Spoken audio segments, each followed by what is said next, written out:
ಭಾರತದ ಒಂದು ಮೂಲೆಯಲ್ಲಿ ಸಾಮಾನ್ಯ ಜನರ ಕಣ್ಣಿಗೆ ಬೀಳದ ಒಂದು ಜಾಗದಲ್ಲಿ ನಿಗೂಢವಾದ ಫ್ಯೂಚರ್ ಡೆಸ್ಟಿನಿ ಅನ್ನೋ ಮ್ಯಾಜಿಕ್ ಸ್ಕೂಲ್ ಇತ್ತು. ಆ ಸ್ಕೂಲಲ್ಲಿ ಮಾರ್ಷಲ್ ಆರ್ಟ್ಸ್ ಮತ್ತು ಮಾಂತ್ರಿಕ ಶಕ್ತಿಗಳನ್ನ ಹೇಳ್ಕೊಡ್ತಾ ಇದ್ರು.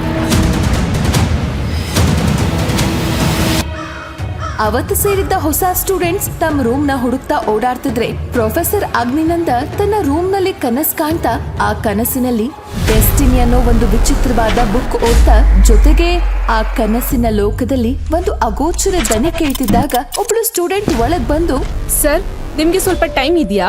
ಎಸ್, ನೀವ್ ಯಾರು? ನನ್ನ ಹೆಸರು ಆರ್ತಿ. ನಾನು ಹೊಸದಾಗಿ ಜಾಯ್ನ್ ಆದ ಸ್ಟೂಡೆಂಟ್.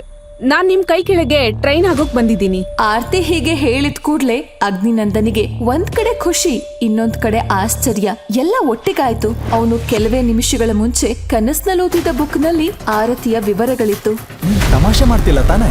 ಇಲ್ಲ ಸರ್, ನಿಮ್ಗೆ ಅಷ್ಟ್ ದೊಡ್ಡ ಹೆಸರಿಲ್ಲ ಅಂತ ನನ್ಗೂ ಗೊತ್ತು. ಆದ್ರೂ ನನ್ಗೆ ನಿಮ್ಮ ಹತ್ರನೇ ಕಲಿಬೇಕು ಅಂತ ಅನಿಸ್ತಿದೆ. ಎಸ್, ಫೈನಲಿ ನನ್ಗೂ ಒಬ್ಳು ಸ್ಟೂಡೆಂಟ್ ಸಿಕ್ಕೋದ್ಲು ಅಂತ ಮನ್ಸಲ್ಲೇ ಹೇಳ್ಕೊಂಡು ಖುಷಿ ಪಡ್ತಾ ಆರತಿಗೆ ಐಡೆಂಟಿಟಿ ಕಾರ್ಡ್ ಕೊಡೋಕ್ ಹೋದ. ಅವಳು ಅದನ್ನ ಈಸ್ಕೊಳ್ಳೋಕೆ ಕೈ ಚಾಚಿದ ತಕ್ಷಣ ತನ್ನ ಹತ್ರ ಇದ್ದ ಮ್ಯಾಜಿಕ್ ಕತ್ತಿಯಿಂದ ಆರ್ತಿ ಕೈ ಹಿಡ್ಕೊಂಡು ಕುಯ್ದೇ ಬಿಟ್ಟ. ಛಳ್ ಅಂತ ಚಿನ್ನದ ರಕ್ತ ಟೇಬಲ್ ಮೇಲಿದ್ದ ಮ್ಯಾಜಿಕ್ ಕಾಯಿನ್ ಮೇಲ್ ಬಿತ್ತು. ಮ್ಯಾಜಿಕ್ ಸ್ಕೂಲ್ ನಲ್ಲಿ ಸ್ಟೂಡೆಂಟ್ ಬ್ಲಡ್ ಟೀಚರ್ ಕಾಯಿನ್ ಮೇಲ್ ಬಿದ್ರೆ ಆ ಸ್ಟೂಡೆಂಟ್ ಟೀಚರ್ ನ ಅಕ್ಸೆಪ್ಟ್ ಮಾಡ್ಕೊಂಡ್ ಹಾಗೆ. ಆರ್ತಿ, ನೀನೀಗ ನನ್ನ student. Hope you know the rules.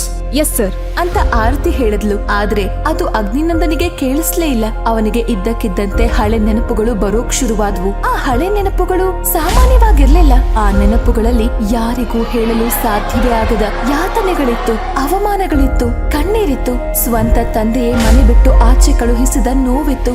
ಇಷ್ಟಪಟ್ಟ ಗೆಳತಿ ಮೋಸ ಮಾಡಿ ಇನ್ನೊಬ್ಬನ ಹಿಂದೆ ಹೋದ ಸಂಕಟವಿತ್ತು. ಇದೆಲ್ಲದ್ರಿಂದ ಅಗ್ನಿನಂದನಿಗೆ ಬದುಕೆ ಬೇಡ ಅನಿಸ್ಬಿಟ್ಟಿತ್ತು. ಆದ್ರೆ ವಿಧಿ ಅವನನ್ನ ಈ ಮ್ಯಾಜಿಕ್ ಸ್ಕೂಲ್ ಕರೆತಂದಿತ್ತು. ಅಗ್ನಿನಂದ ಹಳೆ ನೆನಪುಗಳಲ್ಲಿ ಮುಳುಗಿದ್ದ. ಸುಮಾರು ಹೊತ್ತಾದ್ಮೇಲೆ ಆರ್ತಿ, ಸರ್ ನನ್ನಿಂದ ಏನಾದ್ರೂ ತಪ್ಪಾಯ್ತಾ? ನೋ, ನಾನ್ ನಿನ್ಗೆ ಏನೆಲ್ಲ ಕಲಿಸ್ಬೋದು ಅಂತ ಯೋಚನೆ ಮಾಡ್ತಿದ್ದೆ. ನಿಜ ಹೇಳ್ತೀನಿ, ಎಲ್ರು ನಿಮ್ಮನ್ನ ಟೀಚರ್ ಆಗಿ ತಗೋಬೇಡ ಅಂದ್ರು. ಆದ್ರೂ ನನಗೆ ನಿಮ್ ಮೇಲೆ ತುಂಬಾ ನಂಬಿಕೆ ಇದೆ. ಥ್ಯಾಂಕ್ ಯು ಆರ್ತಿ. ಅಗ್ನಿನಂದನ ಮುಖದಲ್ಲಿ ನಗು ಮೂಡ್ತು. ಅವನು ಆರ್ತಿಗೆ ಐಡಿ ಕಾರ್ಡ್ ಕೊಟ್ಟ. ನಂತರ ಊಟದ ಸಮಯವಾದ್ರಿಂದ ಅವಳನ್ನ ಕ್ಯಾಂಟೀನ್ಗೆ ಕರ್ಕೊಂಡ್ ಹೋದ.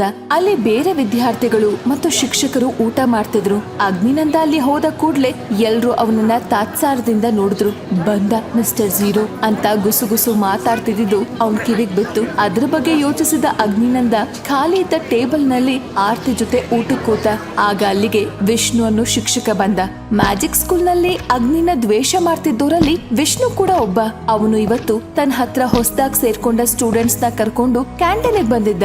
ಅಗ್ನಿನ ನೋಡಿದ ವಿಷ್ಣು ತನ್ನ ಸ್ಟೂಡೆಂಟ್ಸ್ ಗೆ ಹೇಳ್ದ, ನೋಡಿ, ಇವನೇ ಅಗ್ನಿನಂದ. ಇಲ್ಲಿ ಅವನನ್ನ ಮಿಸ್ಟರ್ ಝೀರೋ ಅಂತ ಕರೀತಾರೆ. ಯಾವುದೇ ಎಲಿಜಿಬಿಲಿಟಿ ಟೆಸ್ಟ್ ಇರ್ಲಿ, ಎಕ್ಸಾಮ್ ಇರ್ಲಿ, ಎಲ್ಲಾದ್ರಲ್ಲೂ ಇವನ್ ಝೀರೋನೇ. Mister Vishnu, mind your tongue. ನೀವಿಲ್ಲಿ ನನ್ನ ಬಗ್ಗೆ ಯೋಚನೆ ಮಾಡೋ ಅವಶ್ಯಕತೆ ಇಲ್ಲ. ದಯವಿಟ್ಟು ನಿಮ್ ಕೆಲಸ ನೀವು ಮಾಡ್ಕೊಳ್ಳಿ. ಅಗ್ನಿನಂದ ಹೀಗ್ ಹೇಳ್ದಾಗ ಅದಕ್ ವಿಷ್ಣು ಸಿಟ್ಟಿನಿಂದ ಇನ್ನೇನೋ ಹೇಳ್ದ. ಆದ್ರೆ ಅದು ಅಗ್ನಿನಂದನಿಗೆ ಸರಿಯಾಗಿ ಕೇಳಿಸ್ಲಿಲ್ಲ. ಜೊತೆಗೆ ಅವನಿಗೆ ಕಣ್ಮುಂದೆ ಇರೋದೆಲ್ಲ ಮಾಯವಾಗಿ ಯಾವ ಲೋಕದೊಳಗೆ ಹೋದಂತೆ ಆಯ್ತು. ಅಲ್ಲೊಂದು ದೊಡ್ಡ ಲೈಬ್ರರಿ. ಆ ಲೈಬ್ರರಿಯಲ್ಲೊಂದು ವಿಶೇಷವಾದ ಪುಸ್ತಕ, ಜೊತೆಗೆ ಒಂದು ಅಗೋಚರ ದನಿ.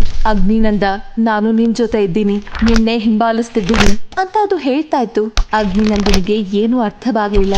ಈಗ ಯಾರು ಅಗ್ನಿನಂದನ ಕೈ ಹಿಡಿದು ಎಳೆದ್ರು. ಆಗ ಅವನು ಕಂಡುಟ್ಟ ಅವನನ್ನ ಹಿಂಬಾಲಿಸ್ತಿದ್ದ ದನಿ ಈಗ ಅವನೊಳಗೆ ಸೇರಿತ್ತು. ಅವನ ಕೈ ಹಿಡಿದು ಎಳೆದಿದ್ದ ಆರ್ತಿ, ಯಾಕ್ ಸರ್ ಸುಮ್ನೆ ಇದ್ದೀರಾ? ನೀವು ಇವರಿಗೆಲ್ಲ ಆನ್ಸರ್ ಮಾಡಿ ಅಂತ ಹೇಳಿದಾಗ ಅವನು ಒಮ್ಮೆ ಸುತ್ತಲೂ ಕಣ್ಣಾಡಿಸ್ದ. ಆ ಅಗೋಚರದನೆ ಅವನಲ್ಲಿ ಸೇರಿದ್ರಿಂದ ಅವನಿಗೆ ತಕ್ಷಣ ಅಲ್ಲಿದ್ದ ಯಾರೂ ಗುರ್ತು ಸಿಗ್ಲಿಲ್ಲ. ಅವನು ನಡುಗೋ ದನಿಯಲ್ಲಿ, ಯಾರ್ ನೀವೆಲ್ಲ ಅಂತ ಕೇಳ್ದ. ಏನೋ ನಿನಗೆ ನನ್ ಗುರ್ತ್ ಸಿಕ್ತಿಲ್ವಾ? ನೀನು ಮೊದ್ಲೇ ಲೂಸ್ ಅಂತ ಎಲ್ರಿಗೂ ಗೊತ್ತು. ಈಗ ನೆನ್ಪಿನ ಶಕ್ತಿನೂ ಕಳ್ಕೊಂಡಿದ್ಯಾ? ಆರ್ತಿ, ನೀನು ಇಂಥವನ್ ಕೆಳಗಡೆ ಪ್ರಾಕ್ಟೀಸ್ ಮಾಡ್ತಿದ್ಯಾ? ನನ್ನ ಹತ್ರ 12 ಸ್ಟೂಡೆಂಟ್ಸ್ ಇದ್ದಾರೆ. ಇವರು ಯಾವತ್ತೂ ನನ್ನ ಬಿಟ್ಟು ಹೋಗಲ್ಲ. ಆದ್ರೆ ಇವನು ಹುಚ್ಚುಚ್ಚಾಗಿ ಆಡ್ತಾನೆ ಅಂತ ಎಲ್ಲ ಸ್ಟೂಡೆಂಟ್ಸ್ ಇವನನ್ನ ಬಿಟ್ಟು ಹೋದ್ರು. ಈಗ ಅಗ್ನಿನಂದನಿಗೆ ಸ್ವಲ್ಪ ವಾಸ್ತವದ ಅರಿವಾಯ್ತು. ನನ್ನ ಹೊಸ ಸ್ಟೂಡೆಂಟ್ ಜೊತೆ ನಿಮ್ಗೆ ಏನ್ ಮಾತು? ನೀನು ಸ್ಟೂಡೆಂಟ್ ನ ಹೇಗ್ ಪಡ್ಕೊಂಡೆ? ನನಗ್ ಗೊತ್ತು, ನೀನ್ ಏನೋ ಕಿತಾಪತಿ ಮಾಡಿದ್ಯಾ. ಇಲ್ಲ ಅಂದ್ರೆ ಯಾವ ಸ್ಟೂಡೆಂಟು ನಿನ್ ಹತ್ರ ಬರಲ್ಲ. ಹಾಗೆಲ್ಲ ಮಾತಾಡ್ಬೇಡಿ. ಅಗ್ನಿ ಸರ್ನ ನಾನೇ ಸೆಲೆಕ್ಟ್ ಮಾಡ್ಕೊಂಡಿದ್ದು. ನೀನು ತಪ್ಪು ಮಾಡ್ತಿದ್ಯಾ. ಇವನಿಂದ ನೀವೇನು ಕಲಿಯೋದಕ್ ಸಾಧ್ಯ ಇಲ್ಲ. ಇವನೊಂಥರ ಲೂಸು. ಈಗ ನೀವೇ ನೋಡಿದ್ರಲ್ಲ, ನೀವೆಲ್ಲ ಯಾರು ಅಂತ ಕೇಳ್ದ. ಈ ಮಾತುಗಳನ್ನೆಲ್ಲ ಕೇಳಿಸ್ಕೊಂಡ ಅಗ್ನಿನಂದನಿಗೂ ಒಂಥರ ಗೊಂದಲವಾಗ್ತಿತ್ತು. ಹೌದು, ಏನಾಗ್ತಿದೆ ನನಗೆ ಅಂತೆಲ್ಲ ಯೋಚಿಸ್ದ. ಆದ್ರೆ ಅವನೊಳಗಿದ್ದ ಅಗೋಚರ ದನಿ ಮಾತ್ರ ಎಲ್ಲವನ್ನೂ ಗಮನಿಸ್ತಾ ಅರ್ಥ ಮಾಡಿಕೊಳ್ಳಲು ನೋಡ್ತಾ ಇತ್ತು. ಸರ್ ಅವ್ರ ಮಾತುಗಳನ್ನ ಕೇಳ್ಬೇಡಿ, ನಡೀರಿ ಹೋಗೋಣ. ಎಸ್, ಹೋಗೋಣ. ನಾನ್ ನಿನ್ಗೆ 1 ವಾರ ಟೈಮ್ ಕೊಡ್ತೀನಿ. ನಿನ್ ಸ್ಟೂಡೆಂಟ್ಸ್ ನನ್ನ ಹತ್ರ ಕಳ್ಸು, ಇಲ್ಲ ಅಂದ್ರೆ ಅಂತ ಹೇಳಿ ವಿಷ್ಣು ಮತ್ತು ಸ್ಟೂಡೆಂಟ್ಸ್ ಹೊರಟು ಹೋಗ್ತಾರೆ. ಅಗ್ನಿನಂದ ಗೊಂದಲದಲ್ಲಿ ಅಲ್ಲೇ ನಿಂತಿರ್ತಾನೆ. ಸರ್ ಅವ್ರ ಮಾತುಗಳನ್ನ ಇಗ್ನೋರ್ ಮಾಡಿ, ನನಗೆ ಎಲ್ಲ ವಿಷಯ ಗೊತ್ತಿದೆ. ನಿನ್ಗೇನ್ ಗೊತ್ತು? ಏನು ಇಲ್ಲ ಸರ್. ಏನಾಗಿದೆ ನನಗೆ? ನಾನು ಇದ್ದಕ್ಕಿದ್ದಂತೆ ಯಾವುದೋ ಲೋಕಕ್ಕೆ ಹೋಗೋದೇ ಇದೆ. ಅಲ್ಲಿ ಕಾಣೋ ಬುಕ್ ಯಾವುದು? ಆ ಅಗೋಚರ ದನಿ ಯಾವುದು? ಅಯ್ಯೋ, ಈಗ ನಾನು ಇಲ್ಲಿ ಉಳಿಬೇಕು ಅಂದ್ರೆ ನಾನು ಆರ್ತಿಗೆ ಸರಿಯಾಗಿ ಅಭ್ಯಾಸ ಮಾಡಿಸ್ಬೇಕು, ಒಳ್ಳೆ ಶಿಕ್ಷಕ ಅನ್ನಿಸ್ಕೊಳ್ಬೇಕು ಅಂತ ಅಗ್ನಿನಂದ ತನ್ನೊಳಗೆ ಮಾತಾಡ್ಕೊಳ್ತಿದ್ದ. ಸರ್ ನಿಮ್ಗೇನಾದ್ರೂ ಸಮಸ್ಯೆ ಇದೆಯಾ? ಏನೂ ಇಲ್ಲ ಆರ್ತಿ. ಅವರು ಕ್ಯಾಂಟೀನಿಂದ ಹೊರಡುವಾಗ ಅಗ್ನಿನಂದನ ಒಳಗಿದ್ದ ಅಗೋಚರ ದನಿ ಮೊದಲು ಅಗ್ನಿನಂದನ ಬಗ್ಗೆ ಸಂಪೂರ್ಣ ತಿಳ್ಕೊಳ್ಬೇಕು ಅಂತ ಡಿಸೈಡ್ ಮಾಡುತ್ತೆ. ಆಗ ಅಲ್ಲಿಗೆ ಮತ್ತೆ ವಿಷ್ಣು ಬರ್ತಾನೆ. ನಿನ್ನಂತ ಬ್ರಿಲಿಯಂಟ್ ಹುಡುಗಿ ಇವನ್ ಅಂಡರ್ ಅಲ್ಲಿ ಕಲಿತಾ ಇರೋದು ಬೇಡ ಆರ್ತಿ. ನನ್ನ ಮಾತು ಕೇಳು, ಇವನ್ ಬೇಜವಾಬ್ದಾರಿಯಿಂದ ಒಬ್ಬ ಸ್ಟೂಡೆಂಟ್ ಪ್ರಾಣನೇ ಹೋಗಿದೆ. ಏನು? ನನ್ನಿಂದ ಯಾರು ಸತ್ತಿದ್ದಾರೆ? ಸರ್ ಇವ್ರು ಏನ್ ಹೇಳ್ತಿದ್ದಾರೆ? ಓಹೋ, ನಿನ್ಗಿದು ನೆನ್ಪಿಲ್ವಾ?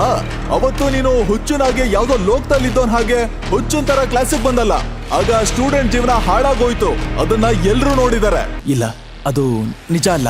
ನಾನು ಅದೇ ಸಮಯದಲ್ಲಿ ಆರತಿ ಜೊತೆ ಬಂದಿದ್ದ ಅವಳ ತಂದೆಯ ಸೆಕ್ರೆಟರಿ ಅಕಾಡೆಮಿಯ ಮೇನ್ ಗೇಟ್ ಮೂಲಕ ಒಳಗ್ ಬಂದು ವಿಷ್ಣು ಹೇಳಿದ ಮಾತುಗಳನ್ನ ಕೇಳ್ತಿದ್ದ. ಆರ್ತಿ, ನೀನು ಈ ಟೀಚರ್ ಕೆಳಗೆ ಪ್ರಾಕ್ಟೀಸ್ ಮಾಡ್ತೀಯಾ? ಹೌದು, ನಾನು ಅಗ್ನಿ ಸರ್ ಹತ್ರನೇ ಪ್ರಾಕ್ಟೀಸ್ ಮಾಡ್ತೀನಿ. ಇದಕ್ಕೆ ನಾನು ಒಪ್ಪಲ್ಲ. ಈ ವ್ಯಕ್ತಿಯಿಂದ ಒಬ್ರು ಪ್ರಾಣ ಹೋಗಿದೆ. ನೀನು ಇಂಥೋನ್ ಕೆಳಗೆ ಕಲಿಯೋದು ಬೇಡ. ಸರ್, ದಯವಿಟ್ಟು ನನಗೆ ಒಂದು ಅವಕಾಶ ಕೊಡಿ. ಅವಕಾಶನ? No chance. ಒಂದ್ ಅವಕಾಶ ಕೊಡಿ ಪ್ಲೀಸ್. ನಿನ್ನ ಅಪಾಯದಲ್ಲಿ ಸಿಕ್ಕಾಕ್ಸೋಕೆ ನಾನ್ ತಯಾರಿಲ್ಲ ಆರ್ತಿ. ನಾನು ನಾಳೆ ಅಕಾಡೆಮಿ ಪ್ರಿನ್ಸಿಪಲ್ನ ಭೇಟಿ ಮಾಡಿ ನಿನ್ TC ಇಸ್ಕೋತೀನಿ. ಸರ್, ಪ್ಲೀಸ್ ಸರ್ ಅಂತ ಅವ್ರ ಕಾಲ್ ಹಿಡಿದುಕೊಂಡ. ಅವನು ಒಳಗಿದ್ದ ಅಗೋಚರ ದನಿ ಸುಮ್ಮನೆ ಎಲ್ಲವನ್ನೂ ಗಮನಿಸ್ತಾ ಇವನಿಗೆ ಹೇಗ್ ಸಹಾಯ ಮಾಡ್ಬೋದು ಅಂತ ಯೋಚಿಸ್ತಾ ಇತ್ತು. ಆರತಿಯ ಸೆಕ್ರೆಟರಿ ಸುಮ್ನೆ ನಿಂತಿದ್ರು. ಅಗ್ನಿ ಸರ್ ಹತ್ರ ಏನೋ ಒಂದು ವಿಶೇಷತೆ ಇದೆ, ಪ್ಲೀಸ್ ನಾನು ಇವ್ರ ಹತ್ರನೇ ಕಲಿತೀನಿ. ಏನು, ಈ ಹುಚ್ಚನ ಹತ್ರ ವಿಶೇಷತೆ ಇದ್ಯಾ? ವಿಷ್ಣು ಹಾಗೆ ಹೇಳಿದಾಗ ಸಿಟ್ಟಾದ ಆರತಿಯ ಸೆಕ್ರೆಟರಿ ಇದ್ರಲ್ಲಿ ತಲೆ ಹಾಕೋಕೆ ನೀವ್ಯಾರು?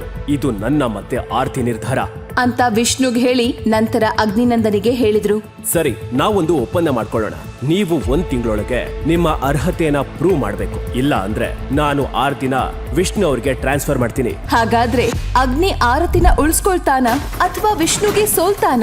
ಅಗ್ನಿನಂದನ ಸ್ಟೂಡೆಂಟ್ ಸಾವಿನ ಹಿಂದಿನ ನಿಜವಾದ ಸತ್ಯವೇನು? ಅಗ್ನಿನಂದನೆ ಆ ಸಾವಿಗೆ ಕಾರಣನ ಅಥವಾ ಅವನನ್ನ ಸಿಕ್ಕಾಕ್ಸೋಕೆ ಅದು ವಿಷ್ಣು ಮಾಡಿರೋ ಪ್ಲಾನ? ಅಗ್ನಿನಂದ ಆಗಾಗ ಹೋಗುತ್ತಿದ್ದ ಆ ಬೇರೆ ಲೋಕ ಯಾವುದು? ಈಗ ಅವನ ಜೊತೆಯೇ ಇರುವ ಅಗೋಚರ ದನಿ ಅವನಿಗೆ ಹೇಗ್ ಸಹಾಯ ಮಾಡುತ್ತೆ? ಈ ಎಲ್ಲಾ ಪ್ರಶ್ನೆಗಳಿಗೆ ಉತ್ತರ ತಿಳಿಯೋಕೆ ಈಗಲೇ ಡೌನ್ಲೋಡ್ ಮಾಡಿ ಪಾಕೆಟ್ ಎಫ್ಎಂ ಹಾಗೂ ಕೇಳಿ super hit show mister zero.